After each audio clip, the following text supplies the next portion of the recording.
Nucleotides ఆర్ఎన్ఏలో కలిసి ఉండేవి. ఈ ఆర్ఎన్ఏ ఒక పీటీసీ అనే పరమాణువును తయారు చేసింది. ఇది తనకు తానుగా ఎఫ్యూసీఏగా మారింది. ఇది కనీసం ఒక అణువంతా కూడా లేదు. అణువు అంటే శరీర నిర్మాణంలో ఒక మూలకంగా ఉండాలి. కానీ ఎఫ్యూసీఏ అణువు కాదు. ఇది సజీవ పదార్థం కాదు. అలాగని నిర్జీవమని చెప్పలేని స్థితి. 3.8 బిలియన్ సంవత్సరాల క్రితం ఈ ఎఫ్యూసీఏ ఏకకణ జీవిగా పరిణామం చెందింది. దీన్నే శాస్త్ర ప్రపంచం ఎల్యూసీఏ లూకా అని పిలిచింది. అంటే లాస్ట్ యూనివర్సల్ కామన్ యాన్సెస్టర్. భూమిది చెట్లు, మొక్కలు, జంతువులు, బ్యాక్టీరియా, ఫంగై వీటన్నిటి చివరి ఉమ్మడి పూర్వీకుడు లూకా.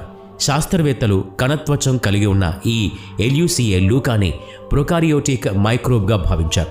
ప్రొకారియోట్స్కి యూకారియోట్స్కి తేడా అల్లా యూకారియోట్స్లో కేంద్రంగా ఉంటుంది.